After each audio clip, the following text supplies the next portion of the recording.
I heard my sister moan my husband's name at 2 a.m. during our family vacation in the Bahamas. Not a question. Not a gasp of surprise. A moan. Low, breathy, unmistakable in its intimacy. Tyler. I was standing in the darkened hallway of our rented villa, barefoot on cool tile, having gotten up to get water from the kitchen. The sound came from the room next to ours, the one my older sister Vanessa was staying in. For a moment, my brain refused to process what I'd heard. It tried to find alternative explanations. Maybe she was having a nightmare and calling out for help. Maybe I'd misheard. Maybe the wine at dinner had been stronger than I thought, and I was imagining things. But then I heard it again. Tyler, yes. And I knew. With the certainty that comes from your body understanding something before your mind catches up, I knew exactly what was happening in that room. My husband was in there, with my sister, while I stood in the hallway like a ghost, invisible and irrelevant. Before we go any further, if you're finding this story compelling, please hit that like button, leave a comment letting me know where you're watching from, and subscribe with notifications on. Your support means everything. My name is Sloan Rivera, and I'm 29 years old. I work as an interior designer in Miami, specializing in high-end residential projects. I'm good at what I do, creating beautiful spaces for wealthy clients who want their homes to reflect their aspirations. The irony of that isn't lost on me now. I met Tyler Lawson 4 years ago at an art gallery opening in Wynwood. He was there with clients, working as a real estate developer who specialized in luxury condos. I was there with a client who was looking for art to fill her new penthouse. We literally bumped into each other in front of a massive abstract painting, both reaching for our champagne glasses at the same time. Sorry, he said, that easy smile that I'd come to know so well. I wasn't paying attention. Neither was I admitted. We started talking and didn't stop for 3 hours. He was charming, successful, ambitious in a way that matched my own drive. We exchanged numbers, went on a first date that turned into a weekend together, and 6 months later, he proposed on a yacht during a sunset cruise. It was perfect. He was perfect. We were perfect together. Or so I thought. The wedding was 2 years ago, a beachfront ceremony in Key West with 150 guests.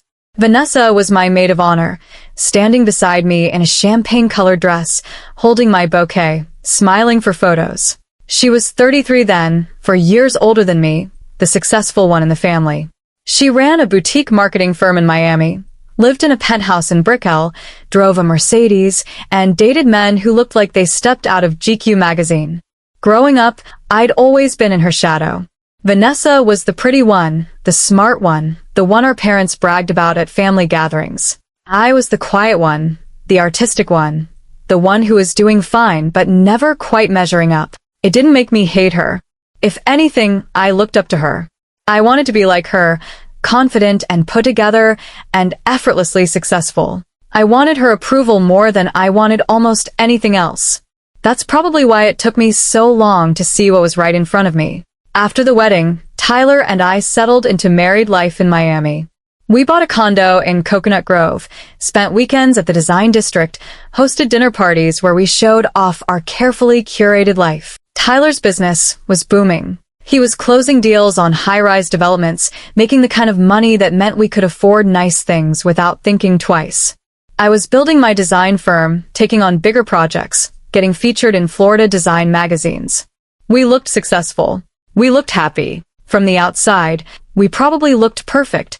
But somewhere along the way, something had shifted. Tyler started working later. More client dinners, more site visits, more trips to check on properties. He'd come home around midnight, smelling like expensive restaurants and claiming exhaustion. Our sex life, which had been frequent and satisfying in the beginning, dwindled to maybe once a month. He was always too tired, too stressed, too focused on the next big deal. I told myself it was normal. All couples went through phases. Work was demanding for both of us. We just needed to reconnect, plan a romantic weekend, make more effort. I never suspected an affair because why would I? Tyler had married me. We'd built a life together. And the idea that he'd betray me with someone I knew, someone in my family, was so far outside my realm of possibility that my brain simply couldn't go there. Until that moment in the hallway.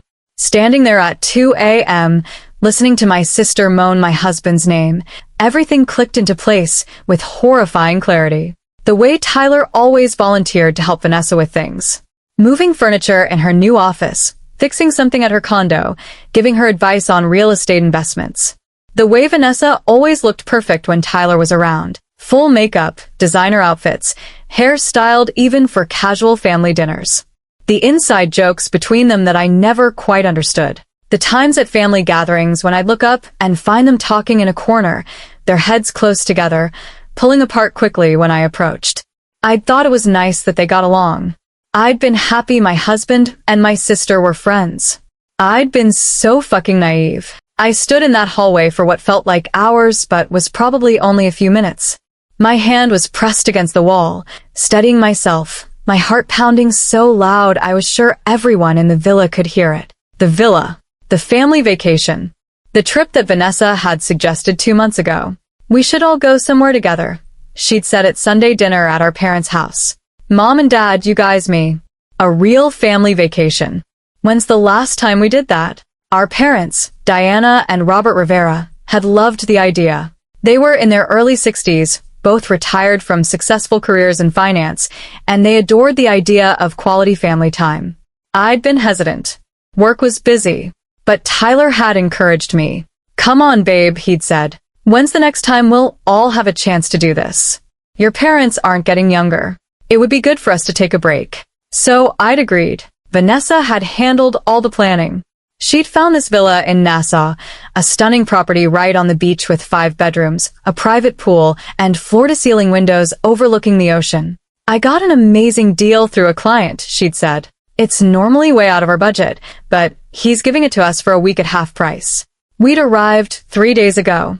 The villa was beautiful, exactly the kind of paradise escape you'd see in luxury travel magazines. We'd spent our days on the beach, eating fresh seafood, drinking rum cocktails, playing cards on the terrace. Tyler and I had our own bedroom on the 2nd floor, decorated in whites and blues, with a balcony overlooking the pool. Vanessa's room was right next door.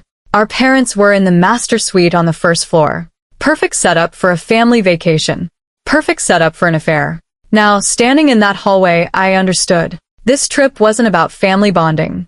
It was about Vanessa and Tyler getting to be together while maintaining the perfect cover story. They were fucking in the room next to ours while I slept 10 feet away. The audacity of it took my breath away. Slowly, carefully, I backed away from Vanessa's door. I moved silently down the hallway, past her bedroom where my absence would be noticed if Tyler came back, and checked, past the staircase, to the small library at the end of the hall. I closed myself in that room and sat in a leather chair, shaking. My first instinct was to burst into Vanessa's room, to catch them in the act, to scream and cry and demand explanations. But I didn't. Because even in my shock and pain, some calculating part of my brain was already working. If I confronted them now, they'd lie. They'd make excuses. Vanessa would claim Tyler had come to her room for some innocent reason. Tyler would spin some story about helping her with something. They'd gaslight me, make me feel crazy for jumping to conclusions. And my parents, asleep downstairs, would wake up to chaos. They'd try to mediate, to calm everyone down, to find a rational explanation that didn't involve their daughter's family being torn apart. The vacation would be ruined, but Tyler and Vanessa would have time to coordinate their stories, to present a united front, to make me look paranoid and irrational. No.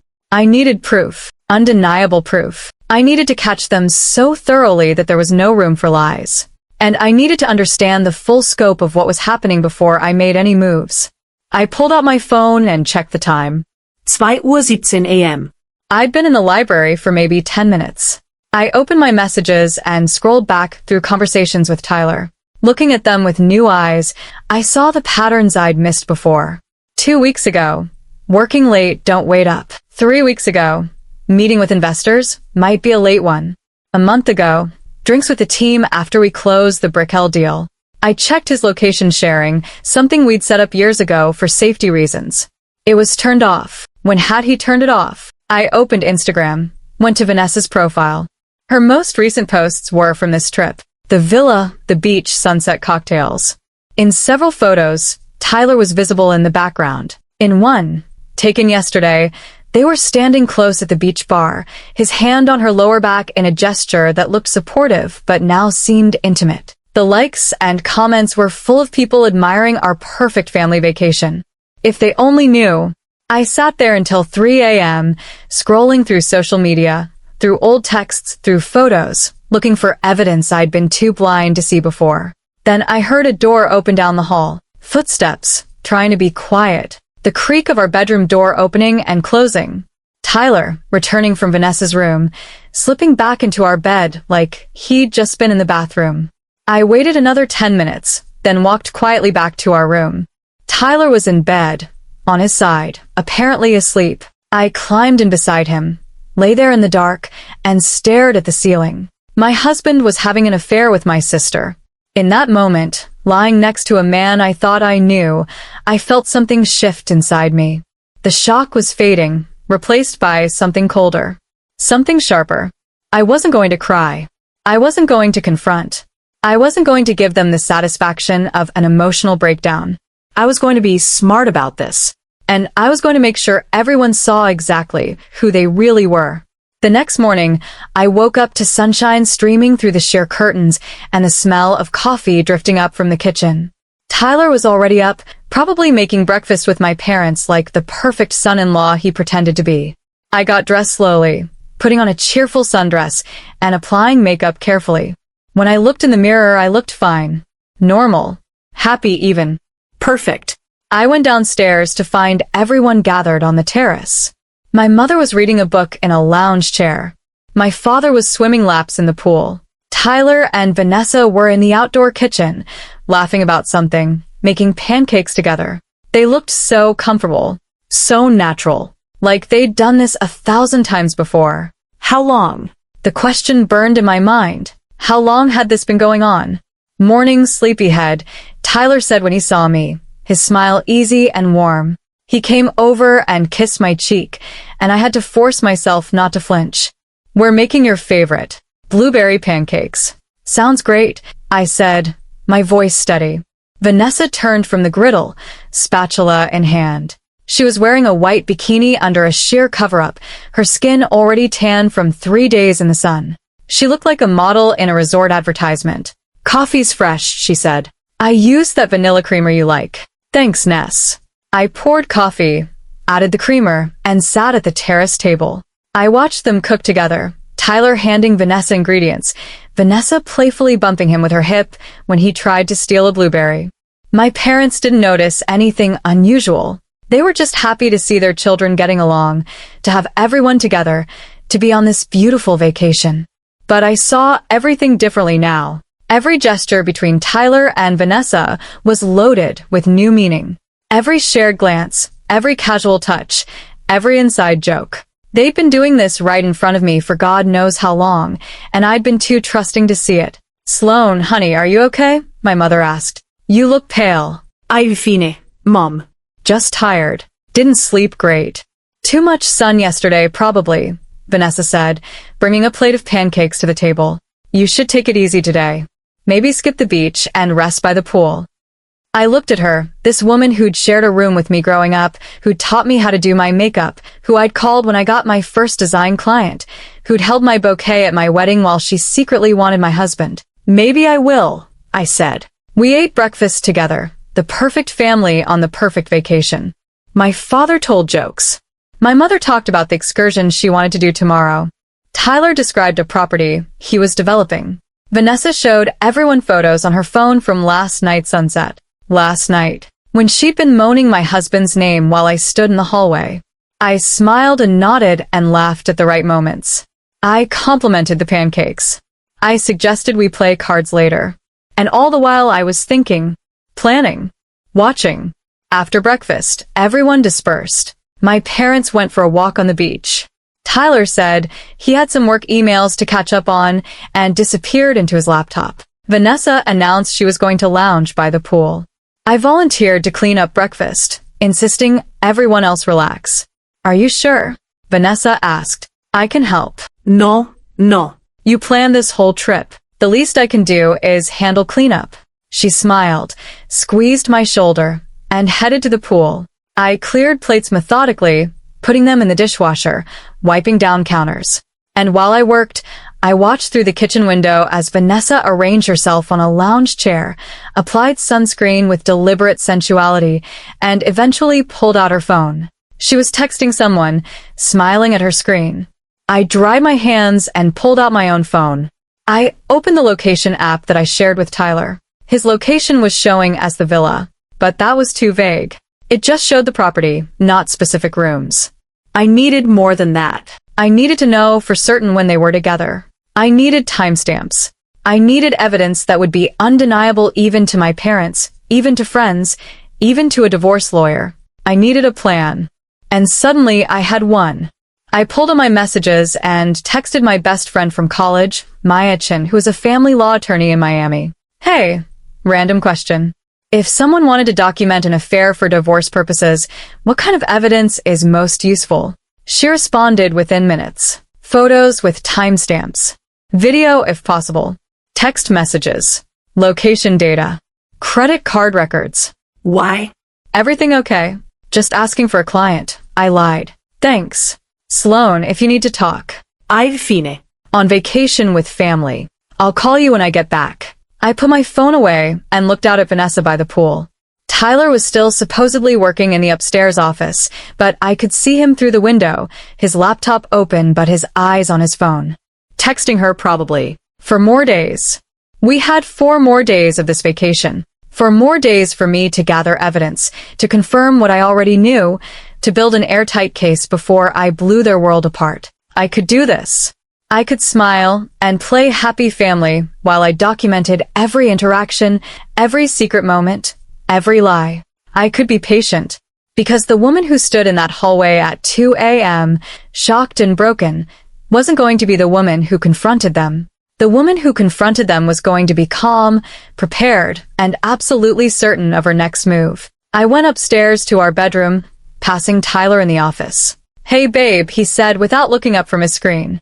Doing okay? Perfect, I said. Just going to read for a bit. In our room, I sat on the bed and opened my laptop. I created a new folder, titled it Evidence, and started documenting everything I could remember. Timeline of Tyler's late nights over the past 6 months. Every instance I could recall of Vanessa and Tyler being alone together.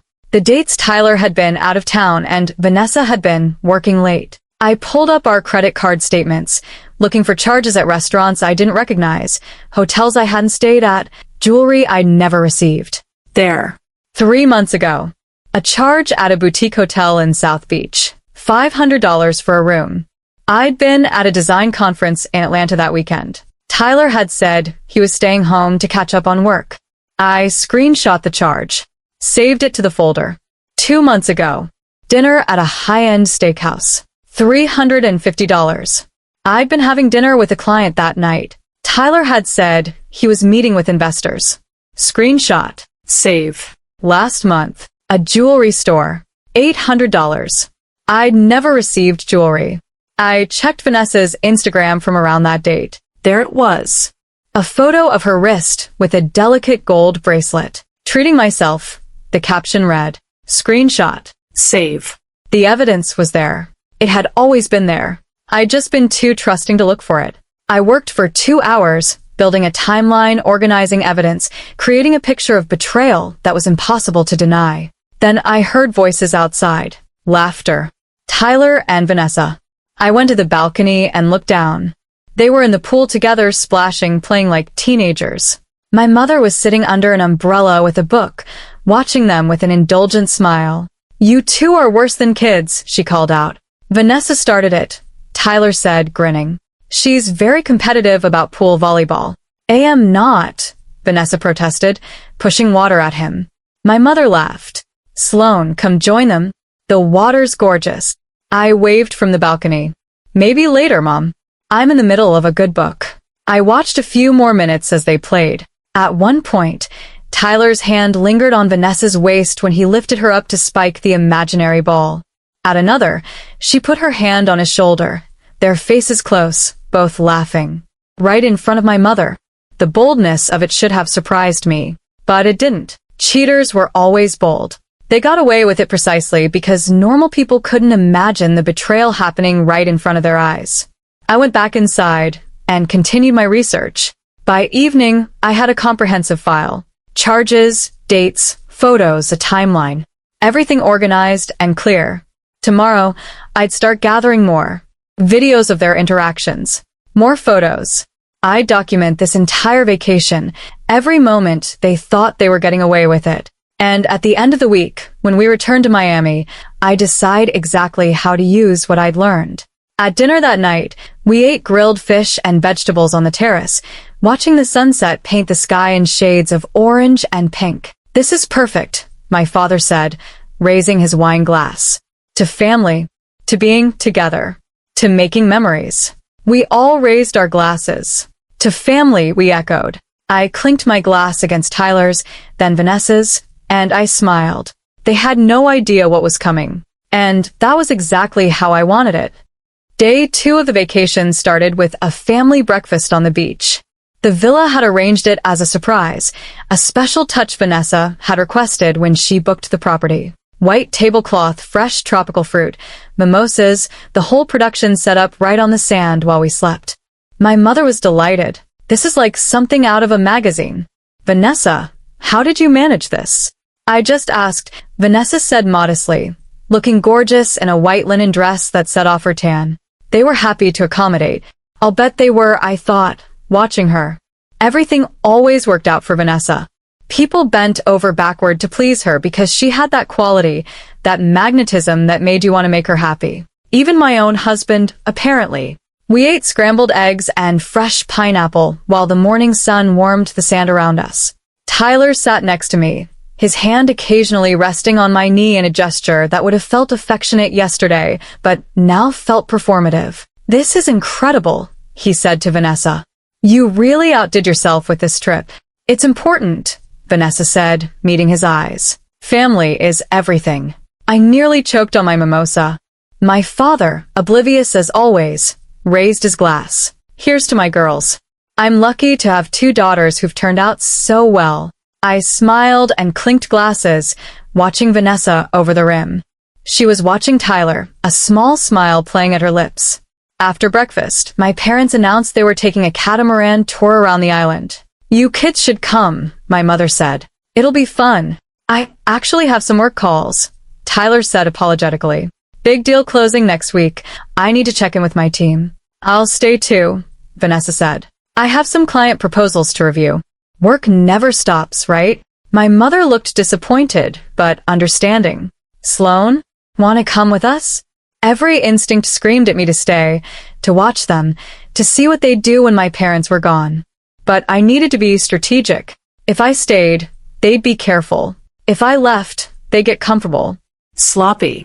"Actually, I'd love to," I said. "I could use some time away from screens." Tyler looked surprised. "You sure, babe? I thought you wanted to relax today." "A boat trip sounds relaxing," I said cheerfully. "You two work. I'll hang with Mom and Dad." I went upstairs to get ready, and while I was changing into a swimsuit, I pulled out my phone. I opened the app for the small security camera I'd brought with me, the one I usually used to monitor our Miami condo when we were away. Last night, while Tyler was showering, I tucked it into a plant on our bedroom balcony. It had a perfect view of the pool area and the terrace below. The app showed me the live feed. Crystal clear video, audio recording enabled, motion detection active. It would capture everything that happened while I was gone. I also opened the Find My Friends app. Tyler's location sharing was still off, but I'd done something sneaky that morning while he was in the shower.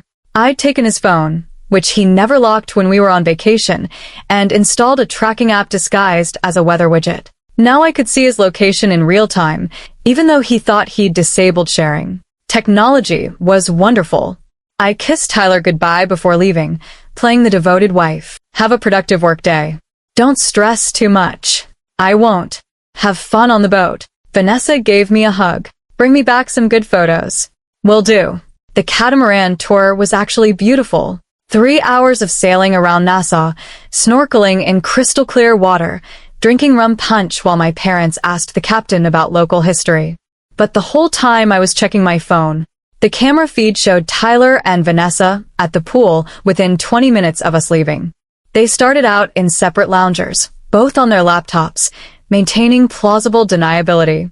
But after 30 minutes, Tyler moved to Vanessa's lounger. I couldn't hear what they were saying over the pool sounds, but their body language was clear, intimate, comfortable. At one point, he put sunscreen on her back, his hands moving slowly, deliberately. She leaned into his touch. I took a screenshot, added it to my evidence folder. 45 minutes in, they went inside the villa. The poolside camera couldn't follow them, but the tracking app showed Tyler's phone moving to Vanessa's bedroom. It stayed there for an hour and 15 minutes. I sat on that catamaran, smiling and taking photos of tropical fish while my husband fucked my sister in the room next to ours. When the tracking showed Tyler's phone moving back to the pool area, I put my phone away and focused on enjoying the tour. By the time we returned to the villa around 2 p.m., Tyler and Vanessa were back in their separate loungers, both apparently working on their laptops again. "How was the tour?" Vanessa called out as we walked in. "Amazing," my mother said. "You two should have come." "Next time," Tyler said, standing to kiss my cheek. "Miss me?" "Of course," I said, looking directly at Vanessa. "You two get a lot of work done?" "Enough," Vanessa said, not quite meeting my eyes. "You know how it is. Just putting out fires." "I'll bet," I thought. That evening, we all dressed up for dinner at an upscale restaurant in Nassau. The reservation was for 7, and Vanessa had pulled strings to get us a table on the water with a perfect sunset view. I wore a red dress that Tyler had always loved, put on the jewelry he'd given me for our anniversary, did my makeup flawlessly. I looked beautiful, and I knew it. If he was going to betray me, he could at least be reminded of what he was throwing away. At dinner, I was charming. I laughed at my father's jokes, complimented my mother's dress, asked Vanessa about her business, with apparent genuine interest. "How's the new marketing campaign going for that hotel chain?" I asked. Vanessa lit up, always ready to talk about her successes. "It's going great. We're pitching for their entire Southeast region account. If we get it, it'll be huge for the firm." "That's amazingness. You've worked so hard for this." "Thanks, Sloan." She reached across the table and squeezed my hand. "It means a lot to hear you say that." The gesture was so familiar, so sisterly, that for a moment I almost forgot what I knew. This was Vanessa, who taught me to ride a bike, who'd helped me pick out my prom dress, who I'd called crying when I got my first heartbreak. How could this same person be sleeping with my husband? But then I saw her eyes flick to Tyler, saw the small smile they exchanged, and I remembered. People were capable of anything, even people you loved, especially people you loved. After dinner, we walked along the harbor, my parents ahead of us, Tyler and Vanessa, and me following behind. "This has been such a great trip," Tyler said, his arm around my waist. "I'm glad we came." "Me too," I said. "It's important to spend time with family." "Absolutely," Vanessa agreed. "We should do this more often. Maybe make it an annual thing. An annual trip where they could sneak around while I played the oblivious wife." "How thoughtful." "That would be nice," I said sweetly. Back at the villa, my parents went to bed early, worn out from the day's activities. Tyler said he was going to read on our balcony. Vanessa announced she was going to soak in her bathtub with wine and a book. "Sounds perfect," I said. "I think I'll do the same." Long day. I went upstairs with Tyler, got ready for bed, then told him I was going to take a bath. "Want company?" he asked, with a smile that used to make my heart race. "I'm okay." "You read." "I'll just relax for a bit." In the bathroom, I ran the water but didn't get in. Instead, I cracked the door slightly and waited. 20 minutes later, I heard our bedroom door open and close quietly. I peeked out. Tyler was gone. I moved silently to the hallway, positioned myself in the same spot as last night, and waited. Sure enough, I heard Vanessa's door open. Whispered greetings. The door closing. And then, after a few minutes, the sounds I'd heard before. Softer this time, but unmistakable. I stood there for 5 minutes, documenting it all on my phone's voice recorder. Evidence. Undeniable. Time-stamped evidence. Then I went back to the bathroom, drained the tub, and climbed into bed. Tyler returned 45 minutes later, slipping into bed beside me. "Good bath," he whispered. I murmured sleepily. You still reading? Yeah, but I'm getting tired. Come here. He pulled me close, and I let him, lying there in his arms while rage burned through me like acid. Day 3 started with a family beach day. We set up umbrellas and loungers, played in the waves, built sandcastles with a little girl from the neighboring villa who'd wandered over. Tyler was attentive, applying my sunscreen, bringing me drinks, taking selfies with me that we posted to Instagram with captions about paradise and family time. Our friends back home commented with hearts and envy. You guys look so happy, one wrote. Goals, another commented. If they only knew. While my parents napped under the umbrellas and Tyler went for a swim, Vanessa and I found ourselves alone on the beach. Can I ask you something? Vanessa said, adjusting her sunglasses. Of course. Are you and Tyler okay? You seem a little distant with him. The audacity nearly took my breath away. She was fucking my husband and asking if we were okay. We're fine, I said carefully. Why do you ask? I don't know. Just a vibe. You guys used to be more affectionate. I just want to make sure you're happy. I looked at her, this woman I'd shared a childhood with, and wondered if she actually believed her own bullshit or if she was just that good at lying. Tyler's been stressed with work, I said. You know how he gets when a big deal is closing. He's distracted. That's true. He mentioned the Brickell project is complicated. She paused. You know, if you ever need to talk, I'm here. Sisters, right? Right, I said, smiling. Sisters. That night was our big night out, as my mother called it. We'd booked a sunset dinner cruise, complete with live music and dancing. I wore a black dress that hugged every curve, styled my hair in waves, wore the diamond earrings Tyler had given me for our first anniversary. On the boat, surrounded by other vacationing couples and families, we danced and drank champagne and watched the sun sink into the ocean in a blaze of orange and gold. My father danced with my mother, then with me, then with Vanessa, clearly delighted to have his family all together. Tyler danced with me first, pulling me close during a slow song. You look incredible tonight, he murmured in my ear. Thank you. I'm lucky to have you. I pulled back to look at him. Are you? Something flickered in his eyes. Of course. Why would you ask that? Just making sure you know, I said, smiling. After our dance, Tyler danced with my mother while Vanessa pulled me aside. He adores you, she said, watching them. You can see it in how he looks at you. Can you? I asked. Absolutely. You're lucky, Sloane. A lot of women would kill for what you have. And some women would steal it, I thought. Later, after my parents had gone to sit down, Tyler asked Vanessa to dance. I watched from the rail of the boat, champagne in hand, as they moved together. They were good together. Their rhythm matched. They laughed at something he said, her hand on his shoulder, his hand on her waist. Other people on the boat probably thought they were the couple, and I was the sister. Maybe in their minds, they were. I took out my phone and recorded a video.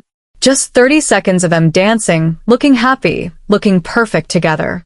Added it to the evidence folder. Day 4 was supposed to be relaxing, our last full day before flying home tomorrow.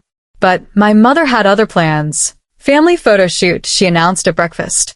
I hired a photographer for this afternoon. We're going to get proper pictures to remember this trip. Vanessa and I exchanged looks. For once, we were united in our reaction. Neither of us wanted to do this. But my mother was insistent. When's the next time we'll all be together like this? It's important. We're doing it. So at 3 p.m., we all gathered on the beach in coordinated outfits, whites and blues and tans. The photographer positioned us in various groupings while we smiled on command. Parents together. Now, with both daughters. Now, just the girls. Now the couples. That last one was interesting. Tyler and I posed together, his arm around my waist, both of us smiling. The photographer took several shots, then moved on. Now siblings with their partners, she called. Vanessa stood next to Tyler. They positioned themselves carefully, not too close, maintaining appropriate distance. But I saw the way his hand twitched, like he wanted to touch her, and had to actively stop himself. The photographer saw it too. You can be more natural. Your family. Tyler put his arm around Vanessa's shoulders. She leaned into him slightly. They looked so comfortable together. So right. Perfect, the photographer said. That's a great one. I imagine that photo on their Christmas card someday, after they got rid of me and made their relationship public. Always been right in front of everyone, the caption might say. After the photo shoot, my parents went for a walk. Tyler said he needed to make some calls. Vanessa said she was going to shower and change for dinner. I had 2 hours. I went to our room, ostensibly to shower, but instead I retrieved a small device I'd hidden in my luggage. A bug, basically, purchased online from a spy equipment website. Voice activated, records up to 12 hours. While Tyler was downstairs on his call, I went to Vanessa's room. The door was unlocked, and she was in the shower. I could hear the water running. I looked around her room quickly. Luggage, clothes, makeup scattered across the dresser. And on the nightstand, her phone charging. I picked it up. She'd never been careful about security, always used the same PIN. Our mother's birthday. The phone unlocked. I opened her messages and scrolled through the thread with Tyler. My hands were shaking as I read. Can't wait for tonight. The risk makes it better. Your husband is clueless. It's almost too easy. 2 more days and we're back to sneaking around. I hate sharing you with her.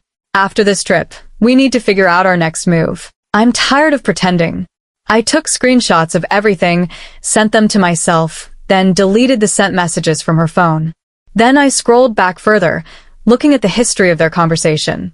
They'd been texting for over a year, planning meetups, sharing intimate photos, discussing me like I was an obstacle to be managed. One message from 3 months ago made me physically sick. Tyler, she asked me last night why I don't touch her anymore.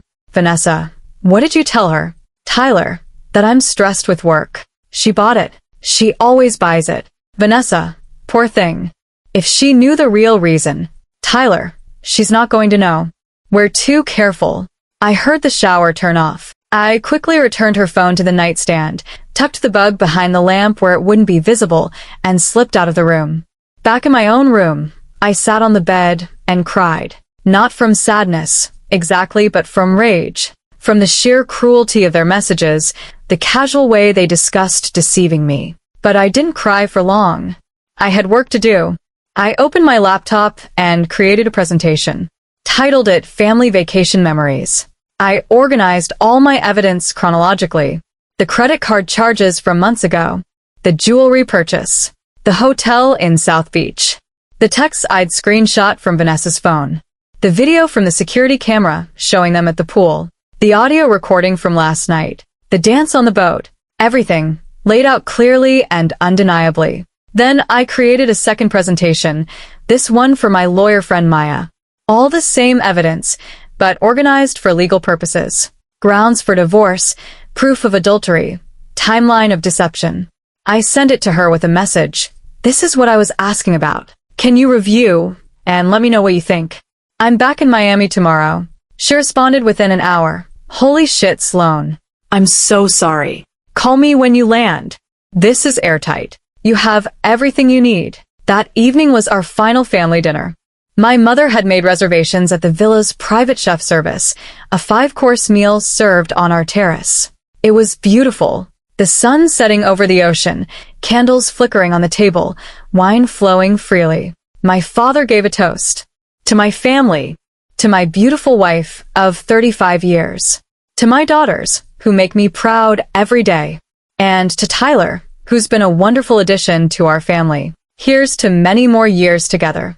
We clinked glasses. I watched Vanessa and Tyler, both smiling, both playing their roles perfectly. And I thought, enjoy it while it lasts. After dinner, my mother suggested we play cards on the terrace, a family tradition from when Vanessa and I were kids. We played for 2 hours, laughing and drinking wine and trash-talking each other. It felt almost normal, almost like we were actually the happy family we appeared to be. But then my phone buzzed.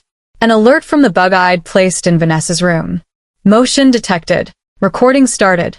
I checked my watch. 10:30 p.m. 20 minutes later, I announced I was tired and going to bed. Me too, Tyler said, standing. Big travel day tomorrow. I'll be up in a bit, I said. You go ahead. I want to finish this glass of wine. He kissed my forehead and went upstairs. I sat with my parents and Vanessa for another 15 minutes, then excused myself. In our bedroom, Tyler was in the shower. His phone was on the nightstand. I picked it up. He'd changed his passcode, probably when he'd noticed I'd been checking it. But I'd watched him enter it that morning while pretending to sleep. The phone unlocked. His messages with Vanessa were deleted, but his location history wasn't. I scrolled through it. Multiple visits to her condo when I'd been at work. Trips to hotels I'd never been to. Dinners at restaurants we'd never eaten at together. A year of lies, documented in GPS coordinates. I took photos of everything with my own phone, then put his back exactly where it had been. Tyler emerged from the shower, wrapped in a towel. "Come to bed," he said, smiling. "Last night in paradise."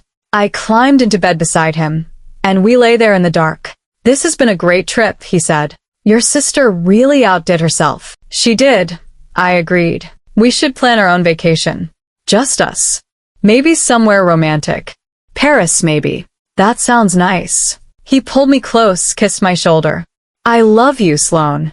"Do you?" He pulled back slightly. "Of course I do. Why would you ask that?" "Just making sure." He laughed, assuming I was joking, and kissed me again. I lay there in his arms, listening to his breathing slow as he fell asleep, and I listened to the house around us. My parents' television on downstairs. The ocean waves outside, and faintly from the room next door, movement. I checked my phone. The bug in Vanessa's room was recording. At 1:30 a.m., Tyler's breathing changed. He was awake. "Babe," he whispered. I didn't respond, keeping my breathing steady, pretending to be deeply asleep. He waited a few more minutes, then carefully extracted himself from the bed. I watched through barely open eyes as he pulled on shorts and a t-shirt, then slipped out of our room. I counted to 60, then got up and moved to the hallway. This time, I didn't just listen. I took out my phone and recorded video of Tyler entering Vanessa's room, the door closing behind him. I stood there for 10 minutes, recording the closed door, the timestamp clearly visible on my screen. Then I went back to our room, climbed into bed, and waited. Tyler returned an hour later, smelling like Vanessa's perfume. He got back into bed, wrapped his arm around me, and fell asleep. I lay there until dawn, planning my next move. Tomorrow, we'd fly back to Miami. Tomorrow, we'd return to our normal lives. And then I'd detonate the bomb I'd been carefully constructing all week. But not yet. Not until I was ready. I wanted them comfortable, confident, believing they'd gotten away with it, because the fall would be so much harder from that height. We landed in Miami on a Tuesday afternoon, the vacation officially over, real life resuming with the familiar humidity and traffic of home. Tyler drove us back to our Coconut Grove condo, making small talk about work he needed to catch up on, clients he needed to call. I nodded and responded appropriately, playing the role of normal wife returning from normal vacation. Inside our condo, everything looked exactly as we'd left it. Clean and perfectly decorated, because I was good at my job. Beautiful surfaces hiding ugly truths. "I'm going to unpack and do some laundry," I said. "You want to order takeout for dinner?" "Sounds good." "Ty?" "Perfect." We moved around each other in the practiced dance of a long-term couple. Him unpacking his suitcase in the bedroom, me starting a load of laundry, both of us on our phones catching up on missed messages. He had no idea that I'd spent the entire flight organizing my evidence, creating a timeline, planning my next moves with the precision I usually reserved for designing high-end interiors. After dinner, Tyler said he needed to go into the office to handle some things that had piled up while we were gone. "On a Tuesday night?" I asked. "You know how it is. The Brickell deal waits for no one." He kissed my forehead. "Don't wait up." "I won't." I watched him leave, tracked his phone as he drove. Not to his office in downtown Miami, but to Brickell, to the building where Vanessa's penthouse was located. I sat in our living room and pulled out my laptop, reviewing the evidence folder one more time. Photos, videos, audio recordings, text messages, location data, credit card statements. A year of lies, documented across 5 days in the Bahamas and months before that. Then I called Maya. She answered on the second ring. "Sloan. "Are you okay? Can we meet tomorrow? I need to discuss next steps." "Of course. My office at 10? Perfect." Maya's office was in Coral Gables, a sleek space that reflected her success as one of Miami's top divorce attorneys. When I arrived the next morning, she had coffee waiting and a legal pad covered in notes. "I reviewed everything you sent," she said without preamble. "Sloan, I'm so sorry. This is brutal. But it's enough? It's more than enough." The text messages alone would be sufficient grounds for an at-fault divorce in Florida. Add in the surveillance footage, the location data, the credit card evidence. You have one of the most documented affairs I've seen. What do I do? Maya leaned back in her chair. That depends on what you want. Do you want a quick divorce with favorable terms? I can file today, serve him this week, and we can push for an aggressive settlement. The evidence will motivate him to settle quickly rather than risk this becoming public. Or we can be more strategic. If you want to really make him pay, we can build a case that goes beyond just the divorce. Depending on how intertwined your finances are, we could potentially claim fraud, misappropriation of marital assets. Did he ever use joint funds for his affair? I pulled out my laptop and showed her the credit card analysis I'd done. Multiple charges on our joint card. Hotels, dinners, jewelry that I never received. Probably $15,000 over the past year. Maya's eyes lit up. That's actionable. We can argue he deliberately depleted marital assets for an extramarital affair. The court won't like that. What about Vanessa? Can I do anything about her? Florida doesn't have alienation of affection laws like some states. But we can make her life uncomfortable in other ways. If any of their communication happened on work devices, if she used her company resources to facilitate the affair, there could be professional consequences. Does she have any business relationships that would be damaged by this becoming public? I thought about Vanessa's boutique marketing firm, her high-profile clients, her carefully curated professional reputation. She's pitching for a major hotel chain account right now. Very conservative, family values company. They wouldn't love knowing their potential marketing director is sleeping with her sister's husband. Interesting, Maya said, making notes. I'm not suggesting you deliberately sabotage her business. But if certain facts became known through proper legal channels, I understand. We spent 2 hours mapping out a strategy. The divorce filing would come first, but we'd time it carefully. We'd wait until Tyler was comfortable again, confident that I suspected nothing. And we'd make sure certain people knew about it before he did. One more thing, Maya said as I was leaving. Have you thought about how you want to tell your parents? This is going to devastate them. I had thought about it. I'd thought about little else. I want them to hear it from me, with proof. I don't want Tyler or Vanessa to be able to spin this, to make it seem like a misunderstanding or my paranoia. Smart. When? I'm not sure yet. I need to set everything up first. Over the next week, I played the perfect wife. I went to work, met with clients, designed beautiful interiors for people's dream homes. I came home and made dinner. I asked Tyler about his day. I laughed at his jokes. And every night, I documented everything. Where he said he was, where he actually was. The nights he came home late smelling like Vanessa's perfume. The charges on our credit card that didn't match his stories. On Thursday, Vanessa called. Hey, sis. Want to grab lunch? I feel like we didn't get enough sister time on the trip. The audacity would have been impressive if it wasn't so enraging. Sure, I said. Where? We met at a trendy cafe in Wynwood, the arts district where Tyler and I had first met. Vanessa was already there when I arrived, looking perfect in a white blazer and designer jeans. You look great, she said, hugging me. Post-vacation glow. Thanks. So do you. We ordered salads and iced coffee, and Vanessa chattered about work, about the hotel chain pitch that was going well, about a guy she'd been seeing casually. Nothing serious, she said. You know me. I'm married to my career. I nearly choked on my coffee. What about you and Tyler? She asked. You guys seemed a little off during the trip. Everything okay? Why do people keep asking me that? I said, perhaps too sharply. Vanessa held up her hands. Saw thee. I just worry about you. You're my little sister. I want you to be happy. I looked at her across the table. This woman who'd shared a room with me for 18 years, who'd helped me get ready for my first date, who'd been there for every major moment of my life. Can I ask you something? I said. Anything. Do you believe in karma? She laughed. That's random. I don't know. Maybe? Why? Just thinking about how people eventually face consequences for their actions. How secrets always come out, no matter how careful you think you're being. Something flickered in her eyes. Concern? Guilt? That's pretty philosophical for lunch. I've been thinking a lot lately about truth and lies and family and what really matters. Heavy, Vanessa said, taking a sip of her coffee. Is this about work? Are you stressed? No. Work is great. I just signed a new client, actually. Big project in Miami Beach. That's amazing. See, you're killing it. You don't give yourself enough credit, Sloan. You've always been in your own head, doubting yourself. Maybe I should have doubted other people more.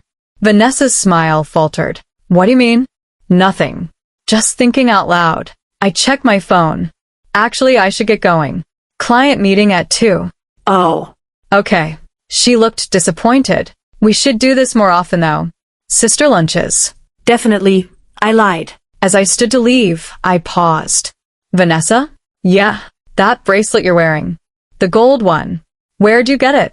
She glanced down at her wrist, at the delicate chain I recognized from the credit card charge. Oh, this? I treated myself a few months ago. Why? It's beautiful.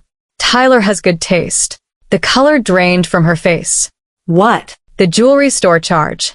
On our joint credit card. $800, same day you posted that bracelet on Instagram. I smiled. Have a good day, Vanessa. I walked out, leaving her frozen at the table. I tipped my hand slightly, but I didn't care.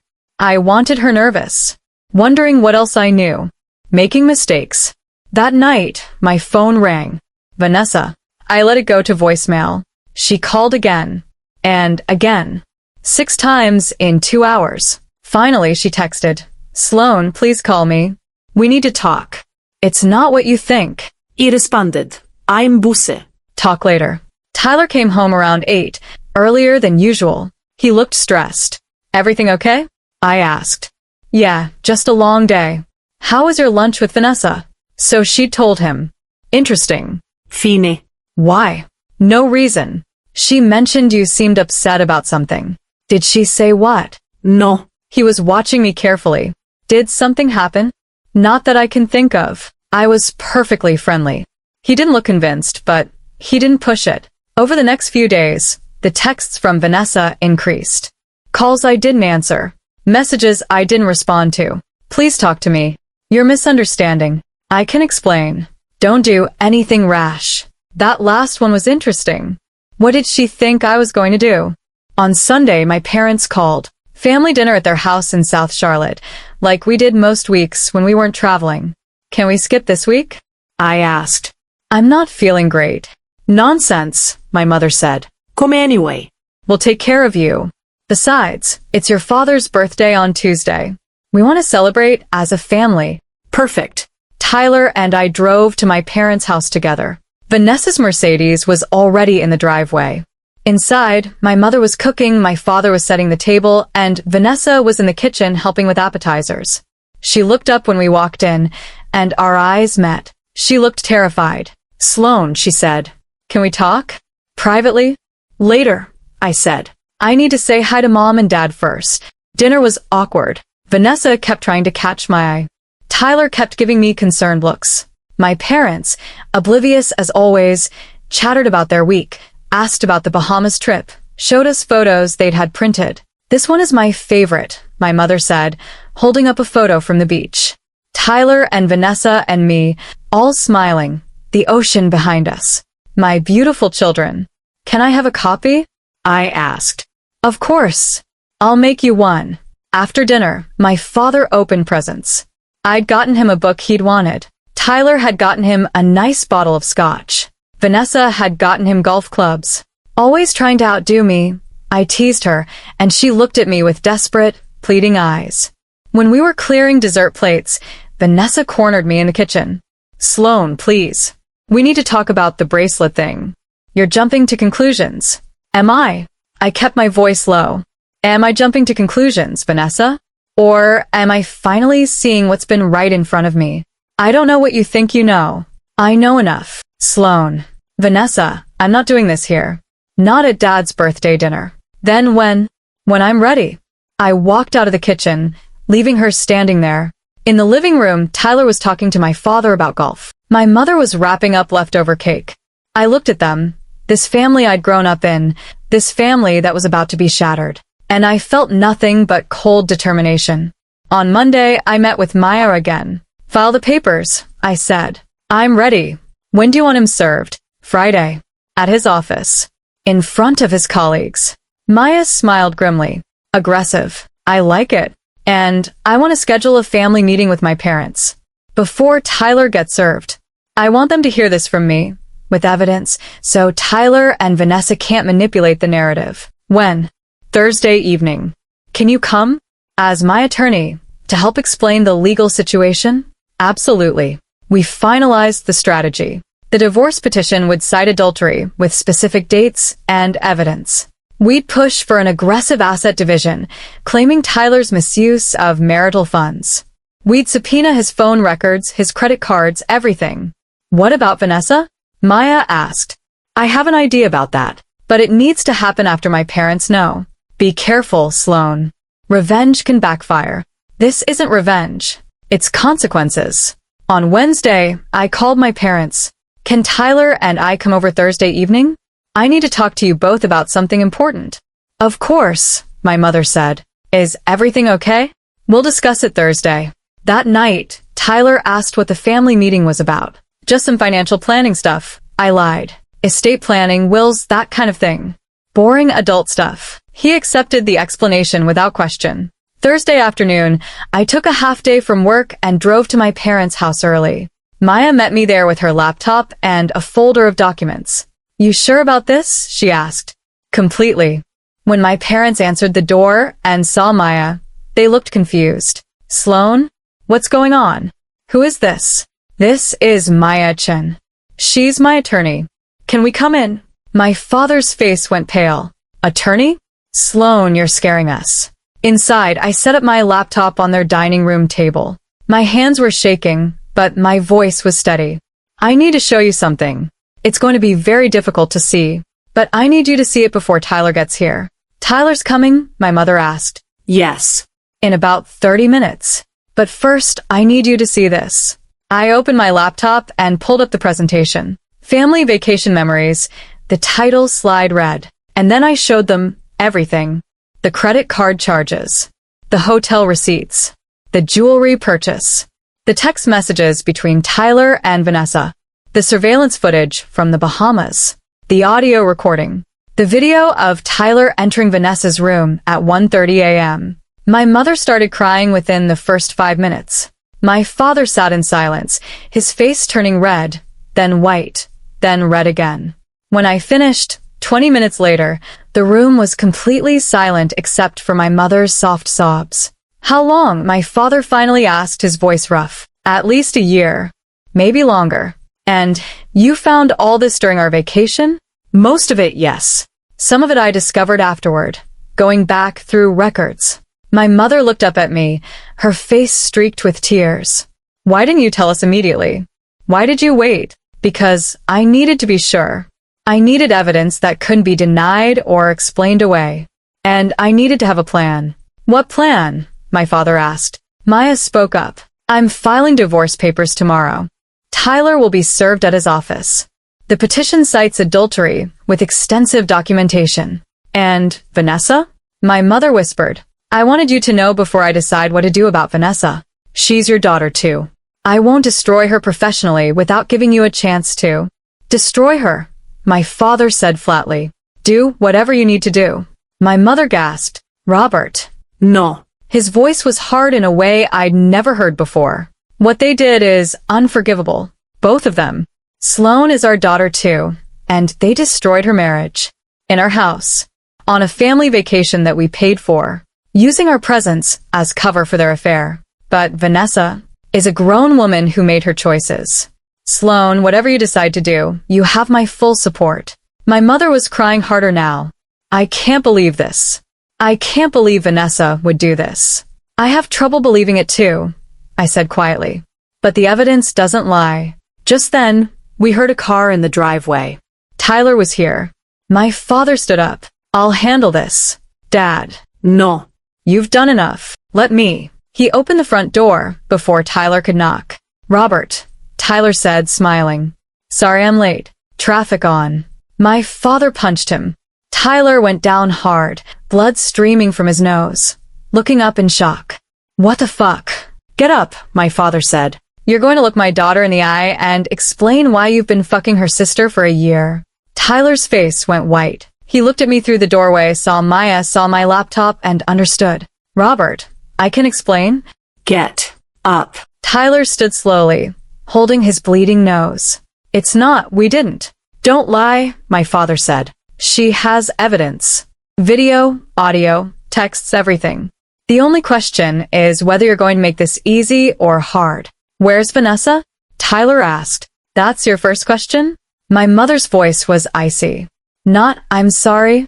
Not, how could I do this? But, where's Vanessa? Tyler looked at all of us, and something in him deflated. I'm sorry. I'm so sorry. For what? I asked, speaking for the first time. For the affair? For lying? For making me think I was crazy when you stopped touching me? For letting me blame myself? For using my family as cover? For what specifically are you sorry?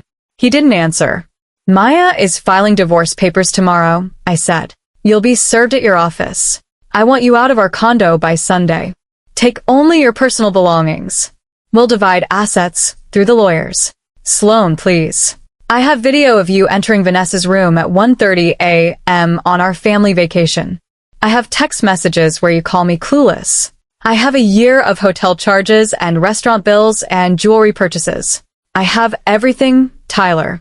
So don't insult me by pretending you can explain this away. He stood there, blood dripping onto my parents' floor, and said nothing. Get out, my father said. And if you ever contact Sloan again outside of your lawyers, I'll do a lot more than break your nose. Tyler left. We sat in my parents' living room, the three of us and Maya, in stunned silence. What about Vanessa? My mother finally asked. Do we tell her we know? Does she come to dinner on Sunday like nothing happened? That's up to you, I said. She's your daughter. I can't tell you how to handle that. She betrayed you, my father said. How we handle it should support you. I thought about it. About Vanessa getting away with it, going on with her life, maybe even ending up with Tyler eventually. I want to confront her, I said, but not privately. Not where she can lie or manipulate. I want her to face what she did in front of people who matter. When, my mother asked. Sunday dinner. The whole family. Like normal. Except it won't be normal at all. And I told them my plan. Sunday dinner at my parents' house had always been a tradition. Every week, unless someone was traveling, we'd gather around their dining table, eat my mother's cooking, and pretend we were a functional, loving family. This Sunday would be different. I arrived early, at my mother's request. She wanted to prepare me, to make sure I was really ready for what I was about to do. You don't have to do this, she said, gripping my hands across her kitchen counter. We can tell Vanessa separately, privately. Spare everyone the scene. Mom, she had an affair with my husband in the room next to ours while you and Dad were sleeping downstairs. She used our family vacation as cover. She doesn't get to avoid the scene. My father walked in, heard the tail end of the conversation. Your mother's worried about you. We both are. But Sloane's right, Diana. Vanessa made her choices in public, around our family. She can face the consequences the same way. The doorbell rang at exactly 6. Vanessa was always punctual. My mother opened the door, and there she was. Perfectly put together as always, carrying a bottle of wine and a box of pastries from our favorite bakery. She was wearing a cream-colored dress, her hair in soft waves, looking like she'd stepped out of a lifestyle magazine. She kissed our mother's cheek, then saw me in the living room. Her smile faltered slightly. Sloan. Vanessa. Where's Tyler? She asked, looking around. I thought he'd be here. He won't be joining us, my father said, his voice flat. Vanessa's eyes widened slightly, but she recovered quickly. Oh. Is he okay? No, I said. He's not. The tension in the room was thick enough to cut. Vanessa looked between all of us, clearly sensing something was wrong, but not yet understanding the scope. Should we sit down? My mother said, her voice strained. We moved to the dining room. The table was set for 4 instead of the usual 5. Vanessa took her usual seat, across from me, looking increasingly nervous. So, she said, forcing brightness into her voice. How's everyone's week been? No one answered. Okay, this is weird, Vanessa said, laughing nervously. What's going on? Did someone die? In a manner of speaking, my father said. I pulled out my laptop and set it on the table. Vanessa stared at it, then at me. What is that? Evidence, I said calmly, of your year-long affair with my husband. The color drained from her face exactly as it had at the cafe. But this time, there was nowhere to run, no way to deflect. Sloan, let me show you what I have, I said, opening the presentation. And then you can decide whether you want to insult me by lying or whether you want to take responsibility for what you've done. I walked her through it. Every piece of evidence, every text message, every video, every receipt. My parents sat in silence, my mother crying quietly, my father's jaw clenched so tight I could see the muscles working. Vanessa tried to interrupt several times. That's not, you don't understand. Let her finish, my father said. When I got to the video of Tyler entering her room at 1:30 a.m. on our family vacation, Vanessa started crying. We didn't mean for this to happen, she said. It developed over time. We tried to fight it. Don't, I said sharply. Don't romanticize this. You didn't try to fight it. You pursued it. You planned it. You used our family gatherings as cover. You gave me advice about my marriage while you were sleeping with my husband. You asked me if everything was okay between Tyler and me, knowing damn well why things weren't okay. I felt terrible, not terrible enough to stop. We love each other. Vanessa's voice rose, desperate. It's not like it was just sex. We actually have feelings. You love each other, I repeated, my voice deadly calm. So, when did you plan to tell me? When were you going to stop sneaking around and actually be together properly? Vanessa didn't answer. Let me guess. Never. Because being the other woman is exciting. The forbidden nature makes it better, right? That's what you texted him. The risk makes it better. My mother gasped. Vanessa, you didn't. Mom, do you have any idea what you've done? My father asked. To your sister? To this family? I made a mistake. A year of deliberate choices isn't a mistake, I said. Sleeping with him once in a moment of weakness could be a mistake. But planning hotel meetups, buying burner phones, coordinating your schedules, using our family time as cover? That's not a mistake. That's a betrayal. Vanessa looked at our parents, tears streaming down her face. Please. I'm sorry. I know I hurt Sloan, but I'm still your daughter. And she's our daughter, my father said, pointing at me. The daughter you stabbed in the back. The daughter who trusted you, confided in you, loved you. And you repaid that by fucking her husband. My mother flinched at the language, but she didn't defend Vanessa. I want you to understand something, I said to Vanessa. Tyler and I are getting divorced. He was served with papers on Friday. He's already moved out of our condo. That part of my life is over. Then why are we doing this? Vanessa asked, wiping her tears. If you're divorcing him anyway, why does it matter? Because you need to face what you did. You need to sit here and look at mom and dad and me and acknowledge that you destroyed your sister's marriage for a man who, by the way, is already trying to negotiate the divorce terms. He's not fighting for you, Vanessa. He's fighting for his assets. That's not true. I talked to his lawyer. He's claiming the affair was brief, that he was seduced, that he wants to reconcile with me. He's throwing you under the bus to try to get a better settlement. Vanessa's face crumpled. No. He wouldn't. He already has. Want to see the email his lawyer sent to mine? I pulled it up on my laptop, turned it to face her. She read it, her hands shaking, and something in her broke. I gave up everything for him, she whispered. You gave up your integrity, I corrected. Your relationship with me. Your parents' trust. Your self-respect. And for what? A married man who is never going to leave his wife, who's now pretending you seduced him. What do you want from me? Vanessa asked, her voice small. I want you to apologize. Really apologize. Not I'm sorry you're hurt, or I'm sorry it happened this way. I want you to take full responsibility for your choices and the damage they caused. Vanessa was silent for a long moment. Then she looked at me, her face streaked with mascara, and said, "I'm sorry." "For what specifically?" "For sleeping with Tyler. For lying to you. For using our family as cover. For every time I asked you how your marriage was doing while I was actively destroying it. For being a terrible sister. And I don't have an excuse. I made selfish, cruel choices because I wanted him, and I didn't care enough about you to stop. I valued my own happiness over your well-being, and that's unforgivable. It wasn't enough. No apology could be enough. But it was something." "What happens now?" my mother asked quietly. "Now Vanessa has to decide who she wants to be going forward," I said. "Whether she wants to take real accountability or just wait until this blows over so she can go back to her life." "I do want to take accountability," Vanessa said. "Tell me what I can do." "Therapy," I said. "Real therapy, with someone who specializes in helping people who've betrayed their families. Figure out why you did this. What's broken in you that made this seem okay? Okay. And you need to tell your business partners what happened. Your clients. The people who trust you professionally need to know what kind of person you are personally." Vanessa's eyes widened. "Sloan, that would destroy my business. You destroyed my marriage. Why should your business be protected? That's cruel. Is it? Or is it consequences? You present yourself as trustworthy, ethical, someone who builds relationships.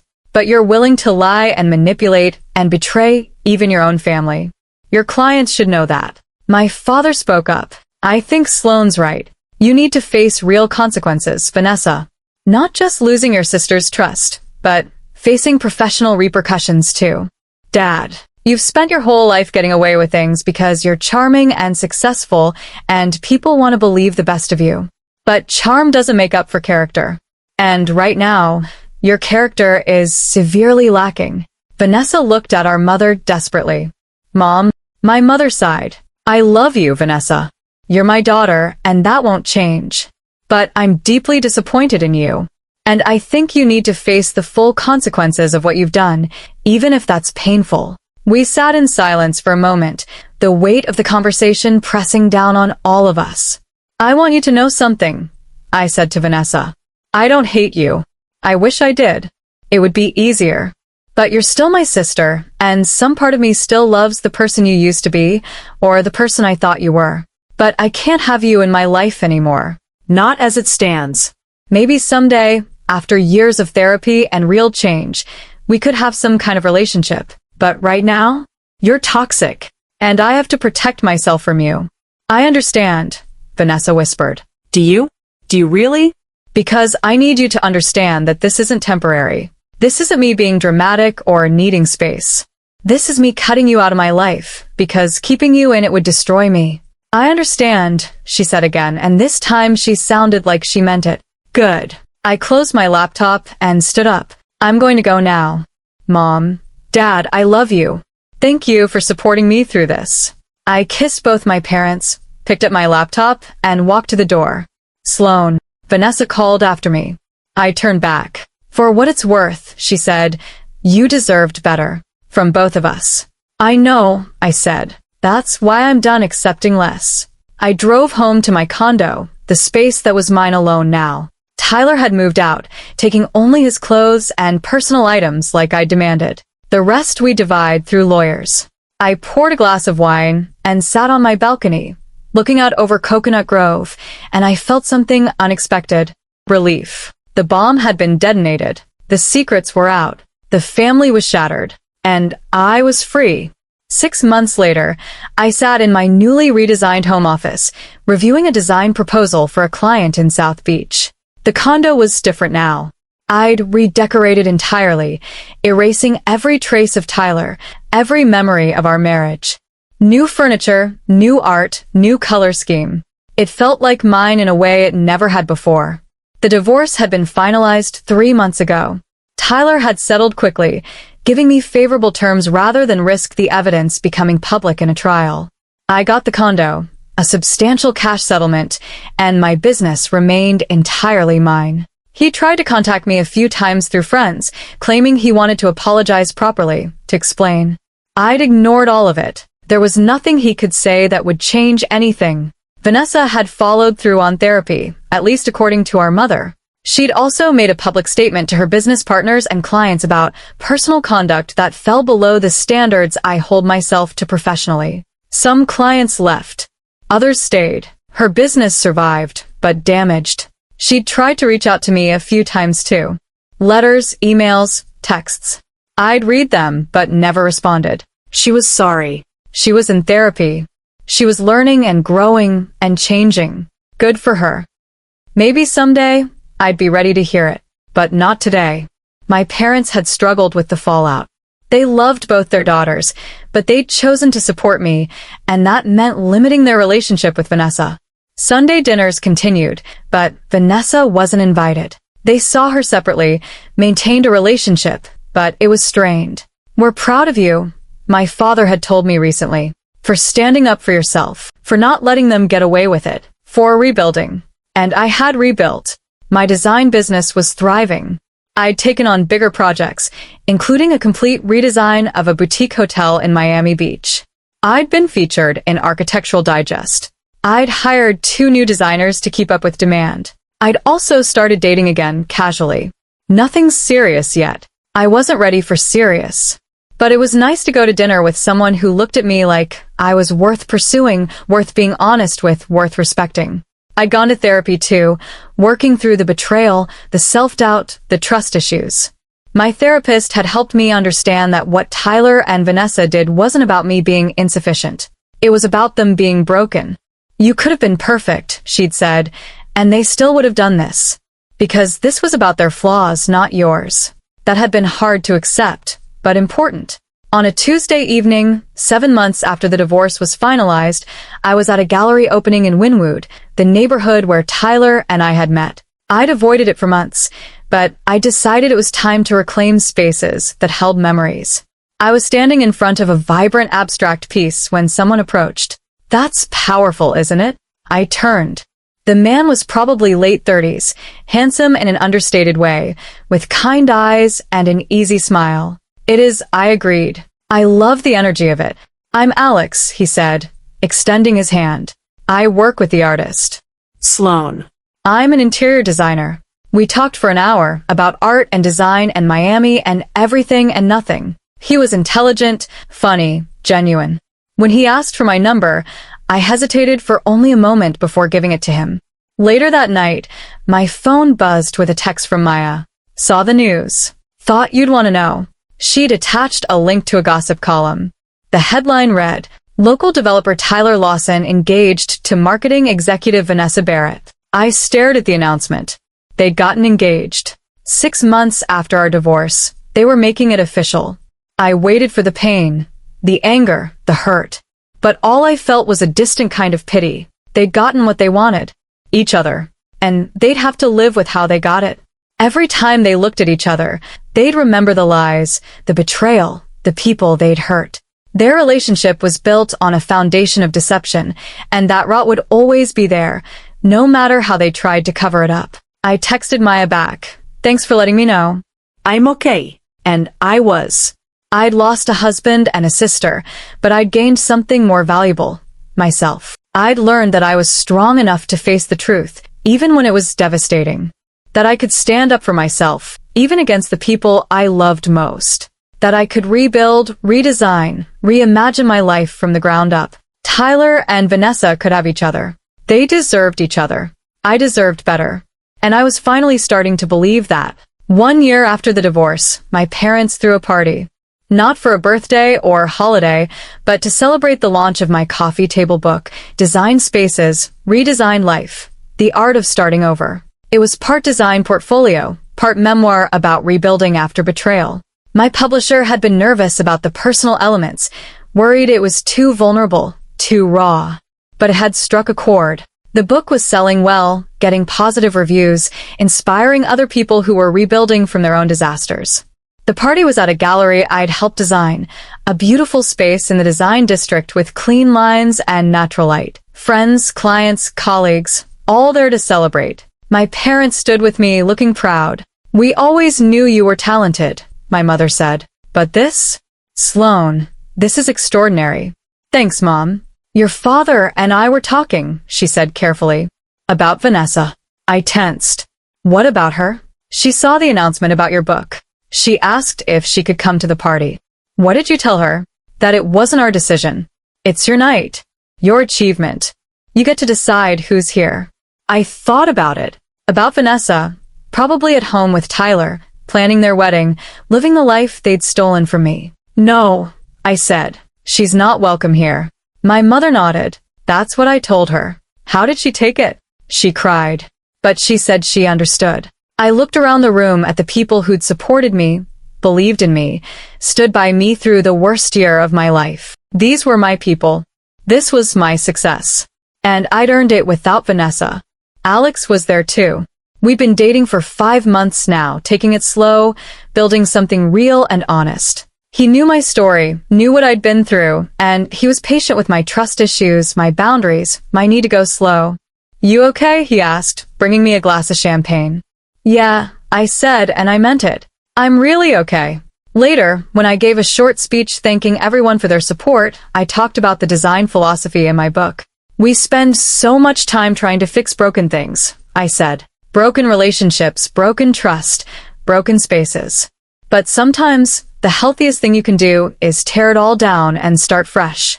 Not because you're running away, but because you're choosing to build something better, something that actually reflects who you are and what you deserve. People applauded. I looked out at the crowd and saw friends wiping tears, my parents beaming with pride, Alex smiling at me with admiration. This was my life now. Rebuilt from the ground up, designed exactly the way I wanted it, and it was better than anything I'd had before.